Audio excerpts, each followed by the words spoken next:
Let's get right to what everyone's talking about. The nation is reeling from recent violence surrounding police and black men. Shooting deaths by police in Minnesota and Louisiana sparked protests throughout the country. At a protest in Dallas on Thursday, a sniper aiming at police shot 12, killing 5, injuring 7 others, including 1 civilian. According to the Dallas Police Department, the suspect said he was upset at the recent shootings and that he wanted to kill police. Patty, we're going to start with you, an unenviable task to start the conversation. I don't even know where we start from here. There's so many different angles between what happened in Minnesota and Louisiana that inspired the protest and then everything that blew up in Dallas last night.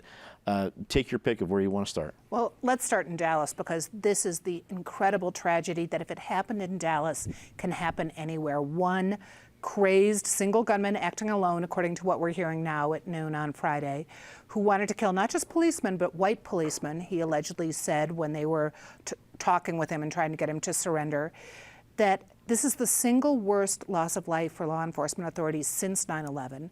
It's just incredible that it happened. And we were talking before the show that by all accounts, Dallas's police department worked so closely with civilians, was really doing groundbreaking research, posting all this raw data that the community wanted about where stops were made, where incidents occurred, was really being as proactive as it possibly could be with the community. But clearly that doesn't matter to a crazed lone gunman. So it's incredibly tragic. We're also seeing the effects of new social media. We saw Facebook Live broadcasts on that as it was happening. And then, of course, in Minnesota, where you had the girlfriend of Castile who was killed, she had it on Facebook Live as her boyfriend was killed. So there's so many issues that are coming out of this. Obviously, police are going to be on their guard. They're going to be watching what they do. But how do you watch for people like the Dallas shooter? I mean, how do you catch someone like that in advance? Craig, this week, as terrible as it was, is not some isolated set of incidents. This is, if we go back, and gosh, it's, I think, just in recent memory, just a couple of years, there's been more and more incidents in a variety of cities that have sparked protests, that have caused other violence. We can rattle off other cities. So this is the latest and by far the greatest we've seen in amount of violence towards police officers. Is this going to be a watermark for the country? Is this going to be something where we can do something as a country together to address the situation? First of all, I'm so sad about what happened. But I do think something extraordinary happened this week that I haven't witnessed much in my life. And I was a prosecutor for 16 years, and I used to go to the scenes of homicides and see corpses, people who were dead, but I didn't watch them die. I didn't see the actual killing. I wasn't a witness. But now, this week, I've been a witness to one homicide after another. The last one I can remember watching was when Jack Ruby killed Lee Harvey Oswald in Dallas. I don't think it was broadcast live, as I recall, when Kennedy got shot, but of course we saw those images. But this week, look at what we've seen out of Falcon Heights, Minnesota. We watched Philando Castile die, and he apparently did nothing wrong, just a taillight. Are you kidding me? And this cop overreacts for what reason? Maybe racism, I don't know. And then it was bad in Baton Rouge, too, with Alton Sterling. You watch the man get shot right there on social media on your little smartphone. And then last night I'm watching the Kelly File, and they're doing, well, their protests. It was like Block 4 protests, Black Lives Matter in New York and Dallas. Then everybody in Dallas started running. The cameraman wheeled, and oh my gosh, you saw at least 3 officers down, and they cut away. And with modern technology, I could go back, and I realized this is terrible. So just seeing these things and the fame that comes, you know, people want to be famous in the worst way, and this is one of the worst ways you can be famous.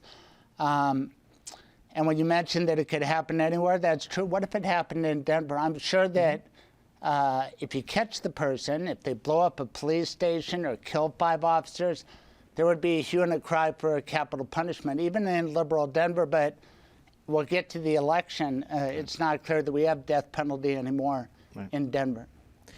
Eric, I've seen a variety of conversations on social media, but one of the ones that resonated with me were people talking about, I think it was actually State Senator Michael Johnson talking about must have been what the 60s felt like. And then people responded like, wait a second, 68 was even worse.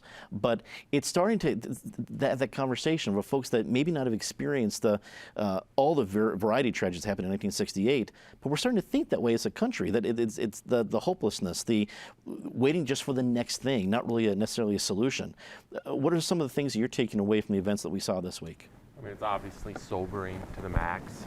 Words sometimes, even though all of us around the table are here for our words, sometimes are inadequate.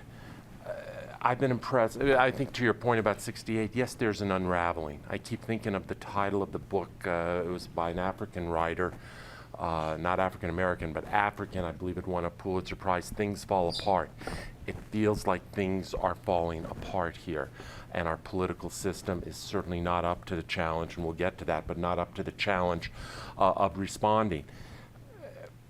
I'm impressed to an extent that on social media now people are not running to their corners quite as much as it is normally the instinct and taking sides one way or the other. What happened in Louisiana, what happened in Minnesota were tragedies, and those of us who it's been an evolutionary process of moving away from the police and the notion that the cop always gets the benefit of the doubt and is right 99% of the time. It's been a gradual evolution away from it, but I think, as a white American male here, as Michael Johnston posted on his Facebook, you have to acknowledge that race does have something to do with it, and you play the rule of substitution. Well, if you substitute it, all the factual circumstances are the same. It's a taillight violation, all this other trivia, but it's a young white preppy driver instead of the driver it was. Would events have unfolded the same way? And it is hard to believe they would.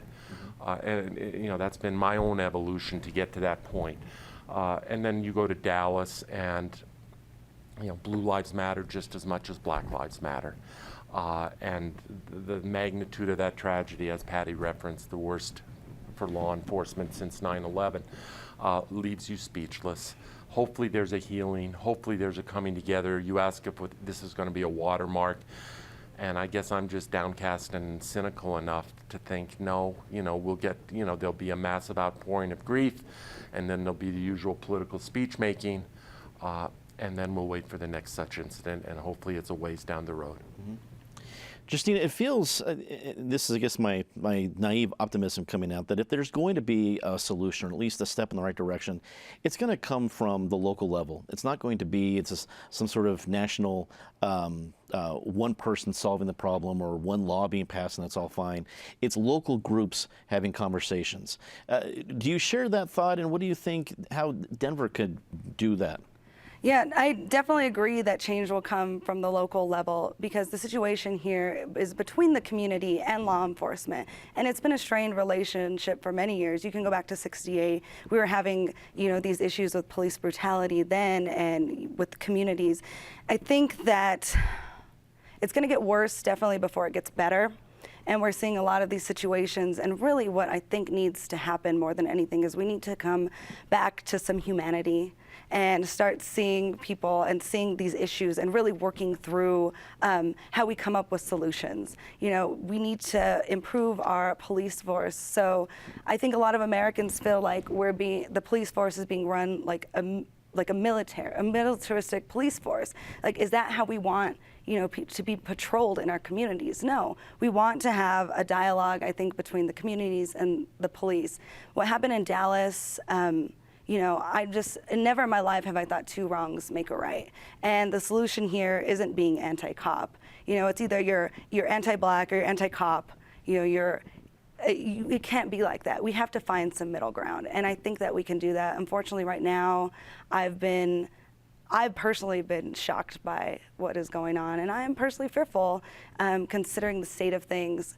But we need to have some really open conversations. We need to have some really proactive solutions. And I think the big problem, too, is guns have become the solution to things in this country. Whether a gun is the solution to a guy with the tail light out or the solution to anger from this police brutality, guns are an issue, and we need to talk about how we're going to come up with a solution to keep all Americans safe, whether they be police, whether they be a guy driving home from work.